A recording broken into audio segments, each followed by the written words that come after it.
Chilli chicken বানানো যে কতটা সহজ তোমরা এই রেসিপিটা দেখলেই বুঝতে পারবে। তো চলো তাহলে বেশি দেরি না করে চিলি চিকেনটা তোমাদেরকে শিখিয়েই দিই। সবার প্রথমে আমি এখানে 500 গ্রাম বোনলেস চিকেন নিয়ে নিয়েছি। তোমরা চাইলে কিন্তু উইথ বোন চিকেনও নিতে পারো। যাই হোক, তারপর কিন্তু আমি একটা হাফ লেবুর রস আমি এখানে দিয়ে দিচ্ছি। তো এটা কিন্তু পাতিলেবুর রস দিচ্ছি। তারপর কিন্তু ম্যারিনেট করে নেবো এক এক করে সমস্ত কিছু দিয়ে।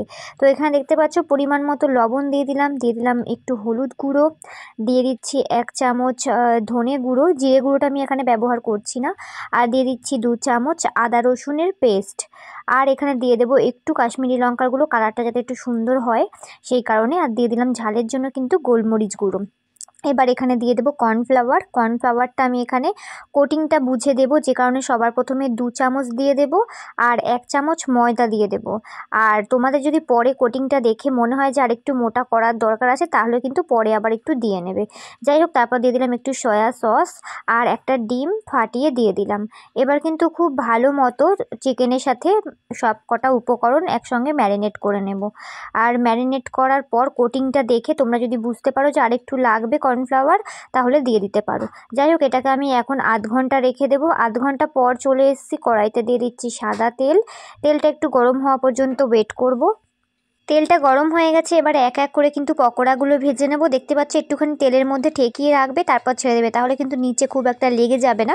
যাই হোক, এই পদ্ধতিটা তোমাদের শিখিয়ে দিলাম। আর এবার কিন্তু একে একে সমস্ত পকোড়াগুলো ভেজে নেব। আর হ্যাঁ, ফ্লেমটা কিন্তু মিডিয়াম ফ্লেমে দিয়ে ভাজতে হবে, একদম হাই ফ্লেমে দেওয়া যাবে না। কিছুক্ষণ সময় নিয়ে ভাজতে হবে, না হলে কিন্তু ওপর থেকে কড়কড়া হয়ে যাবে, ভেতর থেকে কিন্তু কাঁচা থাকবে। যে কারণে কিছুক্ষণ সময় নিয়ে মিডিয়াম ফ্লেমে দিয়ে কিন্তু পকোড়াগুলো ভেজে তুলে নেব। তোমরা চাইলে কিন্তু চিকেন পকোড়াও এইভাবে বানিয়ে খেতে পারো। যাই হোক, সমস্ত পকোড়া এইভাবে ভেজে তুলে নেব।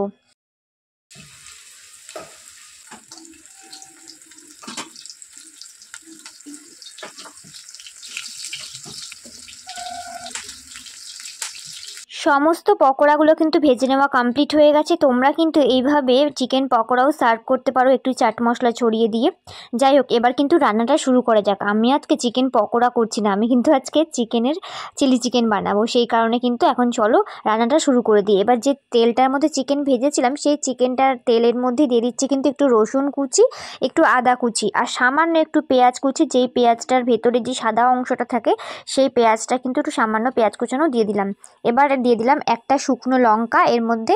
এবার কিন্তু এগুলো হালকা করে গোল্ডেন ব্রাউন করে ভেজে নিতে হবে, খুব বেশি ভাজার দরকার নেই। হালকা ভাজা হয়ে আসলেই এর মধ্যে দিয়ে দেব 2টো বড় সাইজের পেঁয়াজটাকে আমি 4 ফালা করে কেটে এরমভাবে ছাড়িয়ে নিয়েছি। তোমরা বুঝতেই পারছো কিভাবে ছাড়াতে হবে।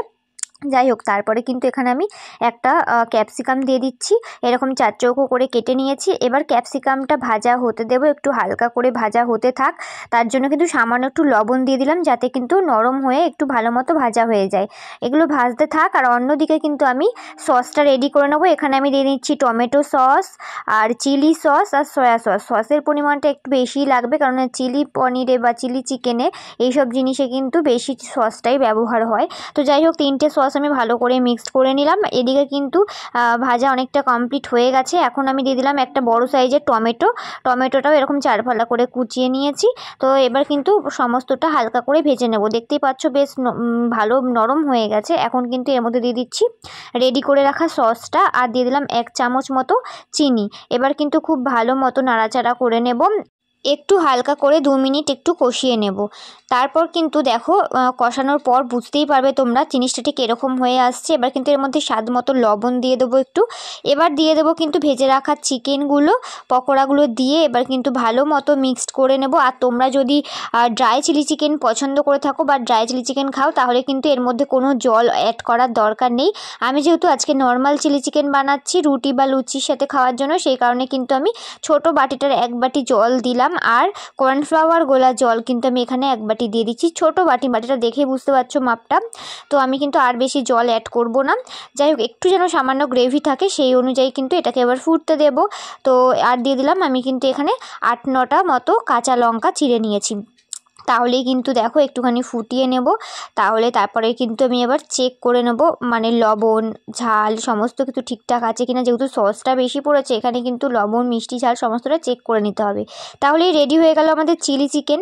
তো চলো এবার তোমাদের সার্ভ করে দেখাই। আর এই চিলি চিকেন রেসিপিটা রুটি লুচি পরোটার সঙ্গে কিন্তু বা ফ্রাইড রাইসের সঙ্গেও ভীষণ ভালো যায়। যাই হোক, রেসিপিটা শিখে নিলে তো কতটা সহজ বলো তো বন্ধুরা। তোমরাও কিন্তু এভাবে বাড়িতে ট্রাই করে দেখো, অবশ্যই তোমাদের অনেকটা ভালো লাগবে। আর আমি ওপর দিয়ে একটু ধনেপাতা দিয়ে গার্নিশিং করলাম। ভিডিওটা যদি তোমাদের ভালো লাগে অবশ্যই লাইক করে কমেন্ট করে যেও। টাটা।